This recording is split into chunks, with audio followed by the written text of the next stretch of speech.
Lecture में हम बात करेंगे कि किस तरीके से एडिटिंग के आने के बाद फिल्म मेकिंग में या फिर सिनेमा में एक रेवोल्यूशन आया और किस तरीके से एक ग्रामर इस्टेब्लिश होती गई फिल्म मेकिंग की, कैमरा की, और किस तरह से पोस्ट प्रोडक्शन का वर्क फ्लो बनता चला गया। मैं सबसे पहले आपको बताऊं कि जब सिनेमा का इनोवेशन हुआ, बहुत सारी डिबेट्स थी, साउंड नहीं था, बहुत सारे लोग उस वक्त थिएटर देखा करते थे, लेकिन फिर सिनेमा के लिए जाना शुरू हुए। फिर साउंड भी बीच में आया, साउंड की वजह से आपको अपना फ्रेम रेट भी चेंज करना पड़ा। साउंड के बाद और लोगों का इंटरेस्ट बढ़ा, डायलॉग्स आ गए, साउंड की पूरी इंडस्ट्री एक इस्टेब्लिश हो गई जिसमें ऑन लोकेशन रिकॉर्डिंग, फिर पोस्ट प्रोडक्शन में किस तरीके से उसको ट्रीट करते थे, किस तरीके से उसको वीडियो के साथ सिंक करते थे, और इस तरह से चीज़ें बढ़ती गई। सिनेमा के बाद टीवी इंडस्ट्री, क्योंकि कन्वेंशंस वही थी फिल्म मेकिंग की, इस तरीके से शॉर्ट्स रिकॉर्ड किए जाते थे। टीवी आया तो फिर ब्रॉडकास्ट का तरीका किस तरह से बना, ड्रामास बनना शुरू हुए। और अब जदीद दौर के साथ साथ आप देख सकते हैं कि आपके पास जिस तरह डिजिटल में आजकल यूट्यूब, इंस्टाग्राम, फेसबुक, उस पर किस तरह का कंटेंट बनाया जाता है, किस तरह के कमर्शियल्स जो हैं इस वक्त मार्केटिंग पर्पस के लिए इस्तेमाल किए जाते हैं। तो ये सारी इनोवेशंस वक्त के साथ साथ बेसिकली होती चली गई। जो एडिटिंग को क्रेडिट हम देते हैं इस वक्त, सबसे बड़ा क्रेडिट तो इस वक्त वो ये है कि आपकी जो फिल्म मेकिंग और कैमरा की ग्रामर वीडियो एडिटिंग के आने के बाद इस्टेब्लिश हुई। क्योंकि आप सोच सकते हैं कि जब एक जगह पर कैमरा दूसरा शॉट, दूसरी वेरिएशन लेता ही नहीं था, क्योंकि वहाँ पर आप उसको जोड़ ही नहीं सकते थे। मिसाल के तौर पे आपके पास डिफरेंट शॉट टाइप्स होते हैं जो कि आगे हम डिटेल में देखेंगे। आपके पास लॉन्ग शॉट्स हैं, आपके पास मीडियम शॉट्स हैं, क्लोजअप्स हैं, ओवर द शोल्डर्स हैं, कॉम्प्लेक्स शॉट्स हैं आपके पास और बहुत सारे। तो उन सब को रिकॉर्ड करने का फ़ायदा ही तब था जब आप उनको एडिट में यूज़ कर सकें। तो जब D.W. ग्रिफिथ ने उसको एडिटिंग में यूज़ करना शुरू किया तो फिल्म मेकिंग की सारी ग्रामर बनती चली गई कि ये शॉट भी ले सकते हैं, किस तरीके से आपका फिल्म का स्ट्रक्चर बन सकता है कि अगर आप एक चीज़ कहाँ से शुरू करते हैं, कहाँ पे ख़त्म करते हैं, तो वो पूरा एक scene by scene, sequence by sequence आपका चेंज आता चला गया।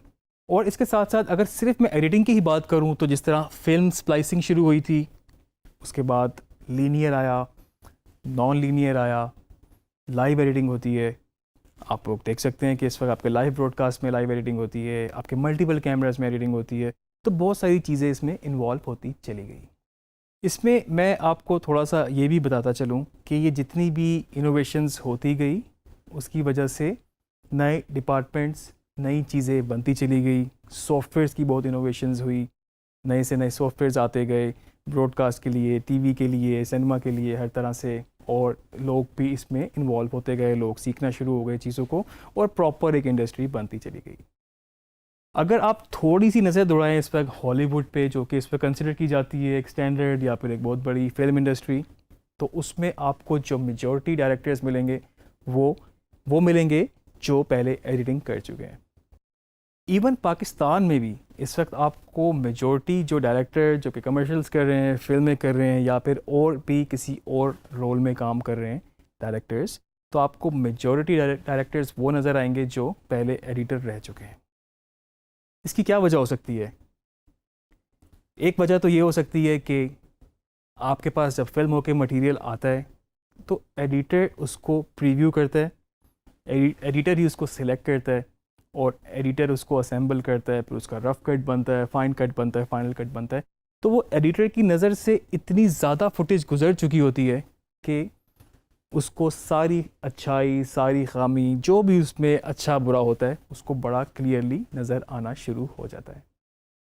इसके साथ साथ जब आप एडिट कर रहे होते हैं तो आपको नज़र आती हैं चीज़ें कि इसकी जगह अगर आपके पास कोई दूसरा शॉट होता तो वो ज़्यादा बेहतर हो सकता था।